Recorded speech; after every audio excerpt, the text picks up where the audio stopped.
U.S. President Donald Trump and Secretary of State Marco Rubio are attending the Group of Seven meetings being held this week in the small Canadian town of Kananaskis. Leaders from the G7 are holding 3 days of talks in Canada with an agenda to include the recent conflict between Israel and Iran, the ongoing wars in Ukraine and Gaza, as well as U.S. trade tariffs. But ongoing strikes between Israel and Iran are likely to dominate discussions.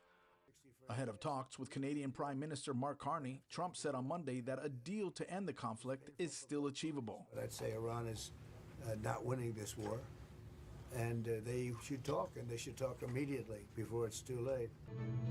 Speaking about the regional tensions, French President Emmanuel Macron said Sunday in Greenland, "We are united. Nobody wants to see Iran get a nuclear weapon, and everyone wants discussions and negotiations to restart." The G7 is made up of the leading industrial democracies, the US, Britain, Canada, France, Germany, Italy, and Japan. On Monday, talks are expected to center on the global economy. Look, we have our trade deals. All we have to do is send a letter. This is what you're going to have to pay.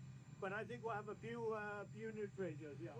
On Tuesday, Ukrainian President Volodymyr Zelenskyy and NATO Secretary General Mark Rutte will attend the summit, and the discussion will center on the Russian war in Ukraine.